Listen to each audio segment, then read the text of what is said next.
സംവിധായകൻ രഞ്ജിത്ത് എന്നും വിവാദങ്ങളിൽ നിറഞ്ഞു നിൽക്കുന്ന ഒരു കഥാപാത്രമാണ് അദ്ദേഹം. ഈ ഹേമ കമ്മിറ്റി ഉൾപ്പെടെ ഉള്ള ഈ റിപ്പോർട്ടുകൾ പുറത്തു വന്നപ്പോഴും അദ്ദേഹമായിരുന്നു ആ സമയത്തെല്ലാം സ്റ്റാറായി തിളങ്ങി നിൽക്കുന്നത്. സ്റ്റാറാണോ? അതെ. കാരണം ഈ മാധ്യമങ്ങൾ 1-2-3 ദിവസം തുടർച്ചയായി തന്നെ അദ്ദേഹത്തിന്റെ വാർത്ത നൽകുന്നു. പിന്നീട് അദ്ദേഹത്തിന്റെ പീഡനങ്ങൾ, എന്തായാലും ഹേമ കമ്മിറ്റിയിൽ സ്ത്രീകളെയായിരുന്നു പീഡിപ്പിച്ചത്. പീഡനം നടത്തി വാർത്തയിൽ വന്ന സ്റ്റാർ ആവാം. 3 ദിവസം 4 ദിവസം നിൽക്കാലോ. എന്തായാലും പക്ഷേ അതൊന്നുമല്ല വിഷയം. ഏറ്റവും ഇപ്പോൾ പ്രധാനപ്പെട്ടത് ആറാം തമ്പുരാൻ സിനിമയിൽ ഒടുവിൽ ഉണ്ണികൃഷ്ണൻ അഭിനയിച്ചിരുന്നല്ലോ, അദ്ദേഹത്തെ ഈ രഞ്ജിത്ത് മർദ്ദിച്ചതായാണ് പുതിയൊരു. ആറാം തമ്പുരാനിൽ തിരക്കഥാകൃത്തായിരുന്നു രഞ്ജിത്ത് ആറാം തമ്പുരാനിൽ തിരക്കഥാകൃത്തായിരുന്ന ആ ഒരു തിരക്കഥ ഭയങ്കര പുരുഷ മേധാവിത്വം തുളുമ്പി നിൽക്കുന്ന തിരക്കഥയാണെന്ന് പറഞ്ഞ് റീമ കല്ലിങ്കൽ അടക്കം വിമർശനമായിട്ട് രംഗത്തെത്തിയിട്ടുണ്ട്. ശ്രീത്തിന് അറിയാലോ. ഒടുവിൽ ഉണ്ണികൃഷ്ണൻ മലയാളം കണ്ട മഹാനടന്മാരിൽ മുൻപന്തിയിൽ നിൽക്കുന്ന ഒരു നമ്പർ 1 നടനാണ്. അപ്പോൾ നടൻ എന്ന് പറഞ്ഞാൽ എന്താണ്? അപ്പോൾ മോഹൻലാലാണോ നടൻ? മമ്മൂട്ടിയാണോ നടൻ? നായകൻ നടനായിക്കൊള്ളണമെന്നില്ല. നടൻ എന്ന് പറഞ്ഞാൽ നടിക്കുന്നവൻ എന്നാണ് അതിന് അർത്ഥമുള്ളത്. അങ്ങനെ ആ ഒരു ആസ്പെക്റ്റ് നോക്കുകയാണെങ്കിൽ ഒടുവിൽ ഉണ്ണികൃഷ്ണനോളം വലിയ നടൻ ചിലപ്പോൾ മലയാള സിനിമയിൽ ഇല്ല എന്ന് പറയേണ്ടി വരും. കാരണം ഏത് കഥാപാത്രം കൊടുത്താലും അദ്ദേഹത്തിൻ്റെ മാനറിസംസ്, അദ്ദേഹം അതിൽ കൊടുക്കുന്ന ചെറിയൊരു എക്സ്പ്രഷൻ, അതൊക്കെ അതിഗംഭീരമാണ്. പ്രത്യേകിച്ച് ഈ ആറാം തമ്പുരാനിൽ മാത്രമല്ല, നമ്മുടെ ജയറാമിൻ്റെ ഒരു സിനിമയുണ്ട്, പയ്യാരത്ത് പത്മനാഭൻ നായർ എന്ന് പറഞ്ഞ് ജയറാമിൻ്റെ അച്ഛനായിട്ട് വരുന്ന, അറിയാമല്ലോ, കഥാനായകൻ. ആ ചിത്രത്തിൽ ജയറാം എന്ന് പറയുന്നത് ഈ പയ്യാരത്ത് പത്മനാഭൻ നായരുടെ മകനാണ്. ഇയാൾക്ക് അവിഹിതമായിട്ട് പിറന്നൊരു മകൻ. പക്ഷേ ഈ പയ്യാരത്ത് പത്മനാഭൻ നായർക്ക് അറിയത്തില്ല ജയറാം തൻ്റെ മകനാണെന്ന്. പക്ഷേ ജയറാം ഇയാളുടെ കൂടെയുണ്ട്. ഇയാളുടെ അമ്മാവനാണ് ഒടുവിൽ ഉണ്ണികൃഷ്ണൻ. ആ ഒടുവിൽ ഉണ്ണികൃഷ്ണൻ ഈ പയ്യാരത്ത് പത്മനാഭൻ നായരുടെ ഉറ്റ ചങ്ങാതിയാണ്, കാര്യസ്ഥനാണ്. ഇയാളുടെ സഹോദരിയിലാണ് അവിഹിതത്തിൽ ഈ മകനുണ്ടായത്. അപ്പോൾ ആ സമയത്തൊക്കെ ഒടുവിൽ ഉണ്ണികൃഷ്ണൻ കൊടുക്കുന്ന ഓരോരോ എക്സ്പ്രഷൻസ് ഉണ്ടല്ലോ, അത് പല കാര്യങ്ങൾ നമ്മൾ ഡീൽ ചെയ്യുകയാണ്. അതായത് ഇതറിയാനും പാടില്ല, എന്നാൽ സങ്കടം മുഴുവൻ ഉള്ളിലൊതുക്കി ചിരിക്കുകയും വേണം. ആ ചിരിയുടെ ഇടയിൽ ഒരു വിഷമം വരും. ആ ചിരിയുടെ ഇടയിലാണ് ആ വിഷമം കാണിക്കേണ്ടത്. അങ്ങനെ ഒരു വിഷമം വരുമ്പോൾ ആ വിഷമം ആ ചിരിയുടെ ഇടയിൽ കൂടെ എക്സ്പ്രസ് ചെയ്യണം. അങ്ങനെ എക്സ്പ്രസ് ചെയ്യുമ്പോൾ അത് ബാക്കിയുള്ളവർ കാണാനും പാടില്ല. ഇത് വലിയൊരു സംഭവമാണ്. അപ്പോൾ ഒടുവിൽ ഉണ്ണികൃഷ്ണൻ അതിഭീകരമായിട്ടുള്ളൊരു നടനാണ്. എനിക്ക് പേഴ്സണലി വളരെയധികം ഇഷ്ടപ്പെട്ടൊരു നടനാണ്. അദ്ദേഹത്തിൻ്റെ പിൻഗാമിയിലെ റോളൊക്കെ അതിഗംഭീരമാണ്. അദ്ദേഹം മോഹൻലാൽ വരുമ്പോൾ അദ്ദേഹം മുഴുവൻ എണ്ണയും പുരട്ടി അവിടെ കിടന്ന് ഓടുന്നതും, കോമഡി ആണെങ്കിലും അദ്ദേഹത്തിന് സഹനടനാണെങ്കിലും നാച്ചുറൽ ആക്ടറാണ് ഒടുവിൽ ഉണ്ണികൃഷ്ണൻ. ആ ഒടുവിൽ ഉണ്ണികൃഷ്ണൻ മലയാള സിനിമയ്ക്ക് കൊടുത്ത സംഭാവനകൾ ചില്ലറയൊന്നുമല്ല. ഒന്നാമത്തെ, ഒടുവിൽ ഉണ്ണികൃഷ്ണൻ നല്ല നടനാണെന്ന് പറഞ്ഞതുകൊണ്ട് ബാക്കിയുള്ളവരെല്ലാം മോശം ആണെന്നല്ല കേട്ടോ എൻ്റെ അർത്ഥം. അപ്പോൾ ആ ഒടുവിൽ ഉണ്ണികൃഷ്ണനെ സംവിധായകൻ, ആ സമയത്ത് തിരക്കഥാകൃത്ത്, ആറാം തമ്പുരാൻ്റെ തിരക്കഥാകൃത്തായിട്ടുള്ള രഞ്ജിത്ത് മദ്യലഹരിയിൽ മുഖത്തടിക്കുകയും ഒടുവിൽ ഉണ്ണികൃഷ്ണൻ നിലത്ത് വീഴുകയും കരഞ്ഞുകൊണ്ട് സെറ്റിൽ നിന്ന് ഇറങ്ങിപ്പോവുകയും ചെയ്തു എന്നാണ് ആലപ്പി അഷ്റഫ് എന്ന് പറയുന്ന ഒരാൾ പറഞ്ഞിരിക്കുന്നത്. ഈ ആലപ്പി അഷ്റഫിനെ കുറിച്ച് പറയുകയാണെങ്കിൽ നമ്മുടെ ഒരു പ്രശസ്തനായിട്ടുള്ളൊരു സംവിധായകനുണ്ട്. അദ്ദേഹം വളരെ ഫേമസ് ആണ്. ആ സംവിധായകൻ എന്ന് പറഞ്ഞാൽ മലയാള സിനിമയ്ക്ക് അതുല്യമായിട്ടുള്ള സംഭാവനകൾ കൊടുത്ത, മലയാള സിനിമയെ ഒരു ഘട്ടത്തിൽ മലയാള സിനിമ എന്ന് പറയുന്നത് ആ സംവിധായകനായിരുന്നു. മലയാള സിനിമ എന്ന് പറയുന്നത്. മലയാള സിനിമയിലെ പല നായക നടന്മാരും അദ്ദേഹത്തിൻ്റെ ഡേറ്റിന് വേണ്ടിയിട്ട്, അദ്ദേഹം തങ്ങളുടെ സിനിമ സംവിധാനം ചെയ്യാനായിട്ട് ആ സംവിധായകൻ്റെ ഗേറ്റിൻ്റെ മുമ്പിൽ വന്ന് ക്യൂ നിൽക്കുമായിരുന്നു. മോഹൻലാലും മമ്മൂട്ടിയും ഉൾപ്പെടെയുള്ള സംവിധായകന്മാർ. അറിയാമോ ആരായിരുന്നു? ആ സംവിധായകൻ ആരാണെന്ന് അറിയാമോ? ശാന്തിവിള ദിനേശ്.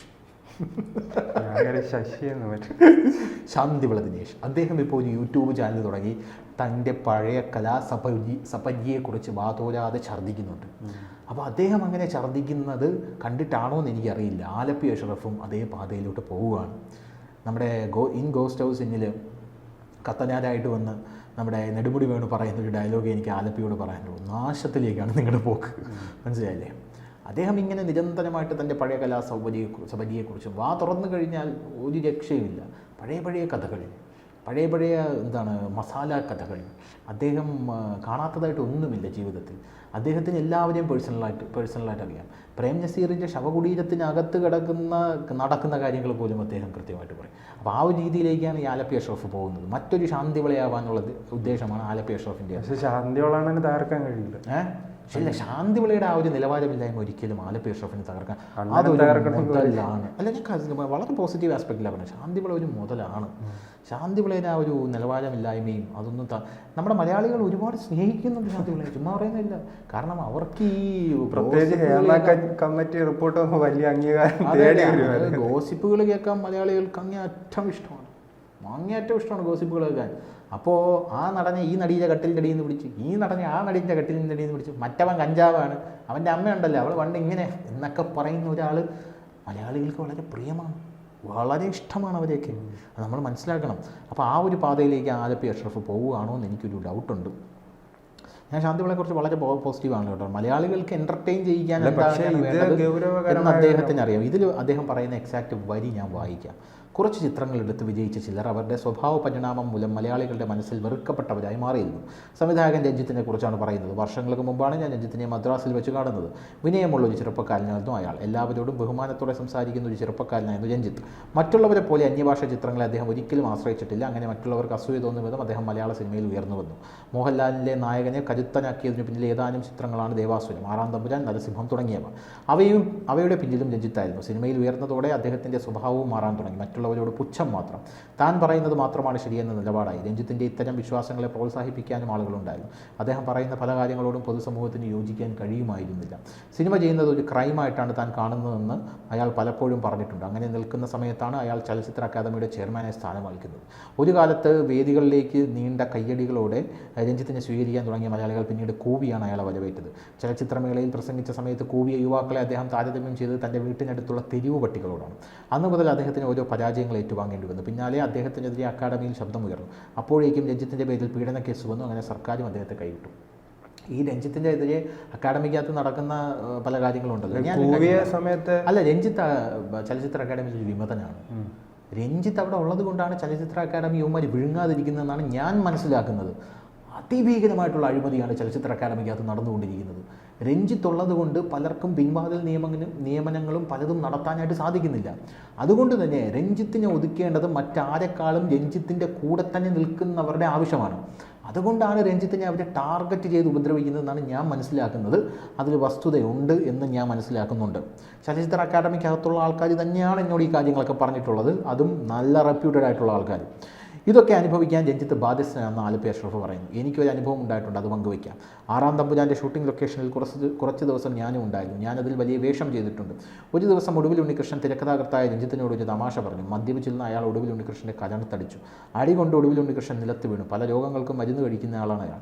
നിറകണ്ണുകളോടെ നിൽക്കുന്ന ഒടുവിൽ ഉണ്ണികൃഷ്ണനെ കണ്ട് എല്ലാവരും പരിഭ്രമിച്ചു. പലരും അയാളെ വിമർശിച്ചെങ്കിലും അയാൾ ശ്രദ്ധിച്ചില്ല. പിന്നീടുള്ള ദിവസങ്ങളിൽ ഒടുവിൽ ഉണ്ണികൃഷ്ണൻ വലിയ നിരാശയോടെയാണ് ലൊക്കേഷനിൽ ഉണ്ടായിരുന്നത്. അദ്ദേഹത്തിൻ്റെ ഹൃദയം തകർന്നു. അത് വലിയ പാവമായി. ഇതാണ് ആലപ്പി അഷ്റഫ് പറയുന്നത്. ഇങ്ങനെ ആലപ്പി അഷ്റഫ് പറയുന്നുണ്ടെങ്കിലും ആറാം തമ്പുരാൻ എന്ന സിനിമയിൽ ഇദ്ദേഹം യൂട്യൂബ് ചാനലിൻ്റെ പ്രൊമോഷന് വേണ്ടിയിട്ടാണ് ഇങ്ങനെയൊക്കെ പറയുന്നതെന്നാണ് സംവിധായകൻ എം പത്മകുമാർ പറയുന്നത്. എം പത്മകുമാർ ഇയാൾക്കെതിരെ രംഗത്തെത്തി. മനസ്സിലായില്ലേ? യൂട്യൂബിൻ്റെ പ്രൊമോഷനും യൂട്യൂബിന് അദ്ദേഹം വേണ്ട. പണ്ടത്തെ കാലത്തൊക്കെ നമുക്കറിയാമല്ലോ ശ്രീത്തെ, പണ്ടത്തെ കാലത്ത് ഒരു സമയത്ത് മനുഷ്യനെന്ന് പറഞ്ഞാൽ മൃഗങ്ങൾക്ക് വേണ്ടിയായിരുന്നു ഫൈറ്റ്. മൃഗസമ്പത്തായിരുന്നു മനുഷ്യന്. ഒരു വീട്ടിലോട്ട് ഒരു പെണ്ണിനെ കല്യാണം കഴിച്ചു കൊടുക്കുമ്പോൾ എത്ര ആടുണ്ട്, എത്ര കോഴിയുണ്ട്, എത്ര ആനയുണ്ട്, എത്ര കുതിരയുണ്ടെന്നൊക്കെയാണ് നോക്കുന്നത്. പിന്നീട് എത്ര നിലമുണ്ട് എന്ന് നോക്കുന്ന രീതിയിലോട്ടെത്തി. പിന്നീട് കൃഷിഭൂമി എത്ര ഉണ്ടെന്ന് നോക്കുന്ന രീതിയിലെത്തി. പിന്നീട് വീട്ടിലോട്ട് കല്യാണം കഴിച്ച് വിടുമ്പോൾ ബന്ധു സമ്പത്തുണ്ടോ, ബന്ധുക്കളുണ്ടോ, വലിയ വീടുണ്ടോ എന്നൊക്കെ നോക്കുന്ന സാഹചര്യത്തിലോട്ടെത്തി. പിന്നീട് ചെക്കന് പണമുണ്ടോ, മാന്യമായ ജോലി ഉണ്ടോ നോക്കുന്ന. ഇപ്പോൾ സത്യം പറഞ്ഞാൽ ഒരു യൂട്യൂബ് ചാനലുണ്ടോ എന്നാണ് എല്ലാവരും നോക്കുന്നത്. മനസ്സിലായില്ലേ? യൂട്യൂബ് ചാനലിന് വേണ്ടിയിട്ടാണ് അടിപിടി. ഈ ഇടയ്ക്ക് നമ്മുടെ സോഷ്യൽ മീഡിയയിൽ എന്തോ പ്രവീൺ കൊച്ചുവോ അങ്ങനെ ഏതോ ഒരു 2 ചെറുക്കന്മാരുണ്ട്. യവന്മാരാണെങ്കിൽ ഒരു യൂട്യൂബ് ചാനൽ 4 മില്യൺ സബ്സ്ക്രൈബേഴ്സുള്ള യവന്മാർ സ്വന്തമായിട്ട് ചെയ്തു തുടങ്ങിയതാണ്. ഡാൻസിൻ്റെ റീലൊക്കെ ഇട്ട് അത് 4 മില്യൺ സബ്സ്ക്രൈബേഴ്സായി. ചേട്ടൻ ഒരു കല്യാണം കഴിച്ചു, അതോടുകൂടി അടിച്ചു പിരിഞ്ഞ് ചട്ടിയും കലുവായിരിക്കുന്ന കാഴ്ചയാണ് നമ്മൾ. അപ്പോൾ അതാണ് സംഭവം. അപ്പോൾ അതുപോലെ യൂട്യൂബ് ചാനലിൻ്റെ പ്രൊമോഷന് വേണ്ടിയിട്ടാണ്, റേറ്റിങ്ങിന് വേണ്ടിയിട്ടാണ് ആലപ്പി അഷ്റഫ് ഈ തറവേല കാണിക്കുന്നതെന്നാണ് പത്മകുമാർ പറയുന്നത്. അദ്ദേഹത്തിന് ഒരു ഫേസ്ബുക്ക് പോസ്റ്റ് ഇട്ടിട്ടുണ്ട്. ഞാൻ എം പത്മകുമാർ ഒരു മലയാള ചലച്ചിത്ര സംവിധായകൻ എന്നറിയപ്പെടുന്നതിൽ അതിന് പിന്നിൽ ഒരുപാട് പേരുടെ പിന്തുണയും ആശംസകളും അകവിഞ്ഞ സ്നേഹവുമുണ്ട്. ഡോക്ടർ ബാലകൃഷ്ണൻ, ഹരിഹരൻ സാറും ശശിയേട്ടനും ഷാജിയേട്ടനും രഞ്ജിത്തും ഉൾപ്പെടെ രഞ്ജി എന്ന് ഞങ്ങൾ വിളിക്കുന്നത് രഞ്ജിത്തിനെയാണ്. മലയാള സിനിമയിലെ ഏറ്റവും ഗുരുവും സുഹൃത്തുമായ സഹോദരനുമെല്ലാമാണ് രഞ്ജി. അത് ഏത് ദുരാരോപണങ്ങൾക്ക് അദ്ദേഹം ഇരയായാലും അങ്ങനെ തന്നെയാണ്. പിന്നീട് കാലങ്ങളെ മായ്ച്ചു കളയാനാവില്ലല്ലോ. രഞ്ജിത്ത് എന്ന സംവിധായകൻ എഴുത്തുകാരന് മേൽ ഉന്നയിക്കപ്പെട്ട കുറ്റച്ചാർത്തുകൾ കോടതികളുടെ പരിഗണനയിലാണ്. അതിൻ്റെ ശരിതെറ്റുകൾ കോടതിയും കാലവും തെളിയിക്കട്ടെ, നമുക്ക് കാത്തിരിക്കാം. പക്ഷേ ഇപ്പോൾ ഏറ്റവും ഒടുവിൽ നികൃഷ്ടമായ മറ്റൊരു കുറ്റകൃത്യം കൂടി ഇതാ രഞ്ജിത്തിൽ ആരോപിക്കപ്പെട്ടിരിക്കുന്നു. അത് ഞാൻ ബഹുമാനപ്പെട്ട സംവിധായകൻ ശ്രീ ആലപ്പി അഷ്റഫിൽ നിന്നുമാണ്. അദ്ദേഹത്തിൻ്റെ സ്വന്തം യൂട്യൂബ് ചാനലിലൂടെയാണ് അദ്ദേഹം ഇത് ലോകത്തെ അറിയിച്ചത്. ആറാം തമ്പുരാൻ എന്ന സിനിമയുടെ ലൊക്കേഷനിൽ എന്ന് പറഞ്ഞ് അദ്ദേഹം പല കാര്യങ്ങളും പറയുന്നുണ്ട്. ഒടുവിൽ ഉണ്ണികൃഷ്ണൻ എന്ന കലാകാരനെ തിരക്കഥാകൃത്തായ രഞ്ജിത്ത് മർദ്ദിക്കുന്നു. രോഗിയായ ഒടുവിൽ താഴെ വീഴുന്നു. 120-ലധികം വരുന്ന യൂണിറ്റ് മൊത്തം അത് കണ്ട് നിഷ്ക്രിയരായി നിൽക്കുന്നു, അദ്ദേഹം ഉൾപ്പെടെ. ഇതാണ് ശ്രീ ആലപ്പി അഷ്റഫിൻ്റെ സാക്ഷിമൊഴി. 96-ൽ നടന്ന ഈ സംഭവത്തിൽ പ്രതികരിക്കാൻ ശ്രീ അഷ്റഫിന് സ്വന്തം യൂട്യൂബ് ചാനൽ തുടങ്ങുന്ന 2024 വരെ കാത്തിരിക്കേണ്ടി വന്നു. ശ്രീ അഷ്റഫ് കുറച്ച് സമയം ഉണ്ടായിരുന്ന ആറാം തമ്പുരാൻ എന്ന സിനിമയിൽ മുഴുവൻ സമയം ഉണ്ടായിരുന്ന അസോസിയേറ്റ് ഡയറക്ടറായിരുന്നു ഞാൻ. ശ്രീ അഷ്റഫ് പറഞ്ഞ പ്രസ്തുത സംഭവം സിനിമയിൽ ഇല്ലാതായി കഴിയുമ്പോൾ വാർത്തകളുടെ ലൈം ലൈറ്റിൽ തുടരാൻ വേണ്ടി ചില സിനിമാ പ്രവർത്തകർ നടത്തിപ്പോരുന്ന യൂട്യൂബ് ചാനലുകളുടെ സബ്സ്ക്രിപ്ഷൻ കൂട്ടിക്കിട്ടാനുള്ള ഏതാനും തറവേലകളിൽ ഒന്ന് മാത്രമാണ്. ആറാം തമ്പുരാൻ എന്ന സിനിമയുടെ ലൊക്കേഷനിൽ ഏറെ സ്നേഹത്തോടെയും സൗഹൃദത്തോടെയും പരസ്പര ബഹുമാനത്തോടെയും കഴിഞ്ഞു പോകുന്ന രണ്ടുപേരാണ് ഒടുവിലും രഞ്ജിത്തും. ഷൂട്ടിംഗ് ഇല്ലാത്ത ഇടവേളകളിൽ സംഭവിക്കുന്ന സൗഹൃദ സദസ്സുകളിൽ ഒന്നിലുണ്ടായ ക്ഷണികമായ ഒരു കൊമ്പുകോർക്കലും ഒടുവിലിൻ്റെ വാക്കുകൾ സഭ്യതയുടെ അതിര് കടക്കുന്നു എന്ന് തോന്നിയപ്പോൾ രഞ്ജിത്ത് അത് തിരുത്തിയതും അത് ചെറിയ ഒരു കയ്യാങ്കളിയുടെ വക്കുവരെ എത്തിയതും അല്പസമയത്തിനകം എല്ലാം മറക്കുകയും പരസ്പരം ക്ഷമിക്കുകയും ചെയ്ത ഒരു ചെറിയ സംഭവമാണ് സാംസ്കാരിക കേരളത്തെ ഞെട്ടിക്കുന്ന ഒരു സ്ഫോടനാത്മകമായ വാർത്തയായി ശ്രീ അഷ്റഫ് അവതരിപ്പിക്കുന്നത്. അതും 28 വർഷങ്ങൾക്ക് ശേഷം. അന്ന് ആ സെറ്റിലുണ്ടായിരുന്ന ലാലേട്ടനും നിർമ്മാതാവ് സുരേഷ് കുമാറും സംവിധായകൻ ഷാജി കൈലാസും ഉൾപ്പെടെ ഈ അധമവൃത്തിക്കെതിരെ പ്രതികരിച്ചില്ല. എന്തിന് ശ്രീ അഷ്റഫ് പോലും എന്നാണ് പറഞ്ഞത്. അതായത് ഒടുവിൽ ഉണ്ണികൃഷ്ണൻ ചെയ്ത എന്തോ ഒരു കാര്യത്തിന് രഞ്ജിത്ത് വാക്ക് തർക്കമുണ്ടായെന്നാണ് പറഞ്ഞത്. അത് എക്സാജറേറ്റ് ചെയ്ത് പറഞ്ഞതാണ് അഷ്റഫ് എന്നാണ് പറയുന്നത്. എന്തായാലും ആലപ്പിയോട് എനിക്കൊരു കാര്യം ചോദിക്കാനുള്ളൂ, ഇത് എന്ത് ലപ്പി?